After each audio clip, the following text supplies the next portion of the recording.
Hello and welcome back to the December 9th episode of QUTV. I'm Chrissy Mueller. And I'm Melissa Weed. And today's top story is the closing of the dorms for Christmas break. With Christmas break right around the corner, it's important to understand the necessary guidelines for closing down your dorm room.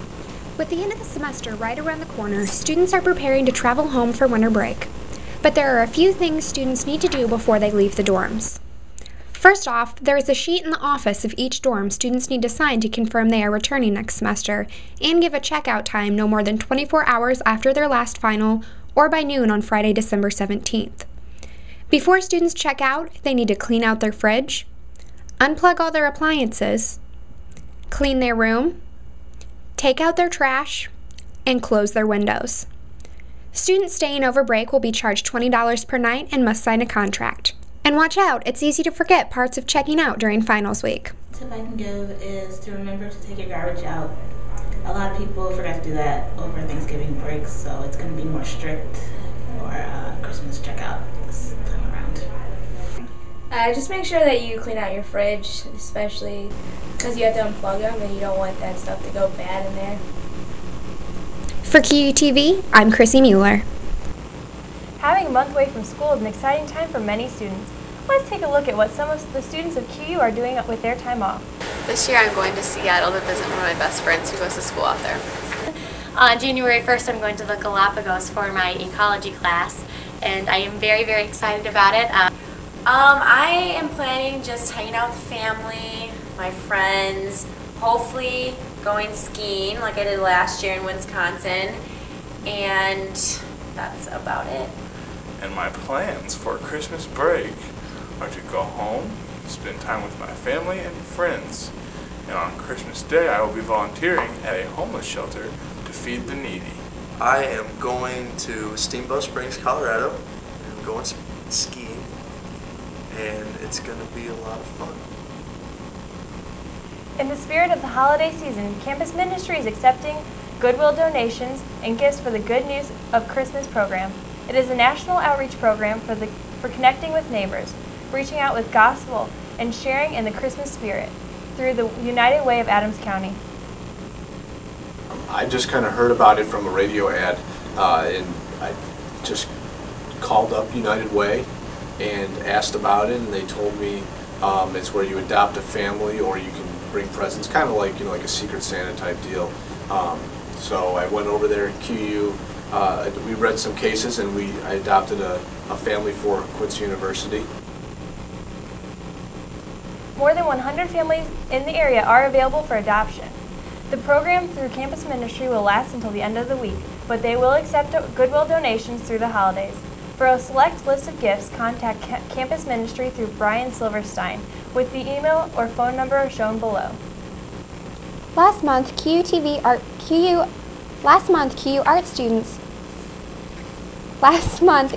students created artistic trees for the holiday season. Now the student art displays are officially up in the school cafeteria. Art history professor David Brown gave his students a chance to create collaborative works that would stand out in everyday life. 5 teams have their own takes on projects, from the bizarre to the unique. The materials used in each tree varied greatly.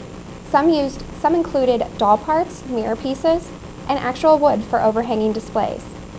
The trees are currently on display and will remain in the main dining area through February 22nd.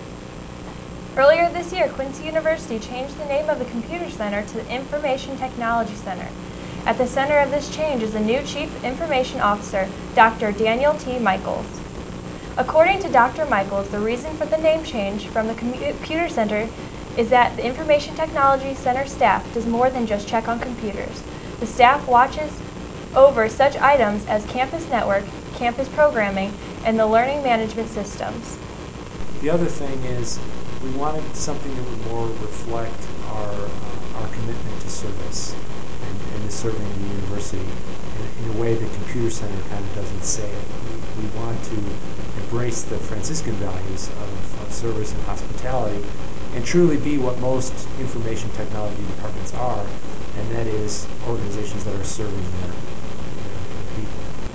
As Chief Information Officer, Dr. Michaels oversees the Information Technology Center staff as well as the Office of Communications. He has founded or served under such organizations as Key Poppy Christian Resources, LaGuardia Publications, and the Sacratech Foundation. Dr. Michaels has also worked as a multimedia developer for the Catholic Health Association and for Theology Digest of City Press. Some of QU's newest technology is slow-motion cameras. Let's take a look at how these cameras can be used. The Communication Department recently added a Casio EX-FC100 slow-motion digital camera to the camera collection. This new camera offers slow-motion recording speeds of 210, 420, and 1000 frames per second. QUTV brings you a first look at the camera in action. This first scene is shot using 420 frames per second. The frame size for the 420 frames per second is 224 by 168, which is around 4 times smaller than the frame size of a scene shot using the standard 30 frames per second. The subject of the shot takes a deck of cards and shovels them in the air. You are able to see each card as it flies through the air. The next shot is another person throwing a deck of cards in the air, but is done using 1000 frames per second, and the frame size shrinks down to 224 by 64. As before, you can see each card as it flies through the air at a very slow speed. Slow motion cameras can be very beneficial for shooting sports events. This allows you to view the game in a way like never before. If you'd like to get more information about this camera, you can visit the website shopcasio.com. For QUTV, I'm Courtney Matthews. A Quincy University spent his month of November a bit different than most, writing a novel. In honor of National Writing Novel Month, junior Sydney Shackleton took on the challenge of writing a 50,000-word novel in 30 days. The challenge was started by a program called NaNoWriMo. He was introduced to the program by Dr. Deirdre Fagan. Shackleton's novel is called Elemental, Sweeping Through Time. It is about a university for superheroes and is based on some of the events of his time here at Quincy University.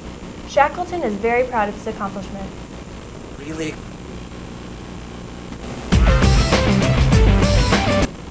exciting. I never actually thought I'd be able to complete a novel, and every time I even thought about it, I was like, oh, I'd never even get that far. Shackleton's novel is 202 pages. He hopes to further edit his novel and eventually submit it for publication. QTV's Pete Leisha has a viral video this week that puts a new spin on the Christmas classic, Deck the Halls.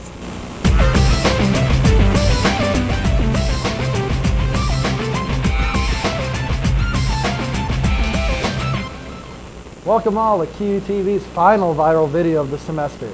Now this week I want to do something a little Christmassy. After going long hours searching for the right video for my fans, I found one both sure to warm your heart and give you a chuckle. They're cute, they're cuddly, and they talk. Here it is, Animals of YouTube singing Deck the Halls. Sing a blazing ruby for us. Strike the harp and join the chorus. Fa la la la la la la la.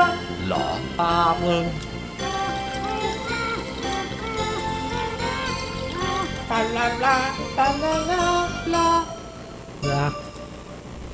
Come on. What? You have to sing your part. Okay. La. What better way to make you smile than give you cute little puppies and kitties, huh? To watch the rest of this video or other humorous talking pets, you can search QUTV42, the YouTube user. Well, that's all I have for this semester, folks. Thanks for following us all year. And from QTV News, I'm Pete Leisha, reminding you that I'll be back next semester with a whole new group of viral videos. A Quincy University professor is hoping to refresh a local historic treasure. Dr. Cindy Lovell is a professor at QU and the executive director of the Mark Twain Museum in Hannibal. She entered the Mark Twain Home and Museum in the Pepsi Refresh Project, which offers grants to fund community improvement projects. The Save Mark Twain campaign is in the running for a $250,000 grant during the month of December.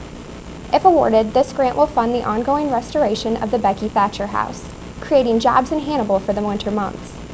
The museum began as a 340th place, but with the community support, it has climbed to 18th place.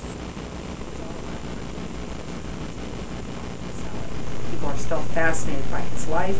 They're fascinated by him as not just as a storyteller. Mark Twain was a truth teller, and he made people uncomfortable with that. But it was healthy. It was good. He self-examined. He cross-examined. He poked and prodded. And The Mark Twain Home Foundation maintains Sam Clements' boyhood home and 7 other historic buildings from his childhood. You can help out by voting every day between now and December 31st. There are 2 easy ways to vote. Just text Pepsi at 73774 with the message 104141 or visit www.refresheverything.com/SaveMarkTwain. They are currently in 17th place, so every vote counts. QUTV's Alex Whitler provides us with a list of what he considers to be the best and worst Christmas movies. This week, instead of a movie review, I give a quick rundown of my top 5 favorite Christmas movies over the last century. From good old classics to laugh-a-minute modern flicks, here are my top picks. At number 5, Christmas Vacation. Chevy Chase and hilarity ensue. Family reunions during Christmas equal great formulas for humor. It also still has one of the best one-liners. Save the neck for me, Clark. At number 4 is Jack Frost, the one with Michael Keaton, not the horror one. It still sticks in my head as I grew up seeing a dad come back through the spirit of Christmas. At number 3, It's a Wonderful Life. I think it's a classic that not enough young people give credit to because it's in black and white. It's more about living for your life, and it happens to land in the great holiday season. At number 2, Bad Santa. It's one of those guilty pleasures to watch. You know it's a bad movie, but Billy Bob Thornton just makes Christmas time and Santa's helpers even more hilarious. By the way, it's rated R. And at number 1 is A Christmas Story. It's been a staple in the cable industry for years. 24 hours of 12 plays of A Christmas Story. My personal favorite holiday film and my pick for number 1 in my top 5. And how about the worst Christmas movie of all time? Santa's Sleigh. It's a horror-themed Christmas title about Santa slaying those who are naughty and sparing those who are nice. You can find it at Family Video for $1, but even your hard-earned dollars can be spent elsewhere. The QU Theater and Music Department held the Magical Dinner this past weekend. The Magical Dinner is a fundraising event held by the Fine Arts Department. The cost of the event was $30 per person, and a discount was given to those dressed in costume. The dinner was a 3-course meal that consisted of roast chicken, potatoes, fruit and cheese, dessert, and wine. During the dinner, the theater department performed a play, Born Lucky, The Tale of the Prince and the Pauper, a comedy directed by Connie Phillips. Organizers say the alumni support is key for the event. Basically, it's a medieval feast. People from the community can come.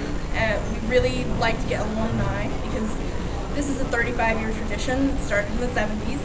And it's just a nice way for the community to see what the music and the theater departments have been doing. The Magical Dinner is held every 3 years. The event is 35 years of tradition that started in the 70s. We would like to end the semester with a list of top 5 best and worst moments for the fall of 2010 semester, as voted by the QUTV staff. We will start with the worst moments of the semester. Fire alarms are nothing to ignore, yet students began to snub them when they continually went off as false alarms at the beginning of the semester. Next, 2 students actually got into a physical altercation in the cafeteria sparked by a bottle of hot sauce. A rash of break-ins occurred in automobiles on campus this semester, prompting QUTV to run a story on safety tips while parked on campus. The football team sets a record for the most losses recorded in a season after finishing 0-11 for this year. Students may be excited about the new dorm, but the early morning wake-up calls in the form of loud construction crews rounds out our top 5 worst moments. But have no fear, there were plenty of positive things happening this year. The Fine Arts Department teamed up with the public library to host a wildly successful Big Read event this fall, capped off by a performance of The Great Gatsby. Save the freshman jokes for next year's class. This year's incoming class collected more than 3,000 pounds of food during the orientation weekend food drive. The Voices of Praise Gospel Choir also collected food for the needy during their Christmas concert by candlelight. We have to toot our own horn here too. The new QUTV set was one of our best moments of the semester and a great addition to the program. And finally, the inaugural seasons for the Quincy University Marching Band and cross-country teams finish off our top list for the best fall moments. That's all the news we have for you today. Join us next semester for some more campus news. From everyone here at QUTV, have a safe and happy holiday.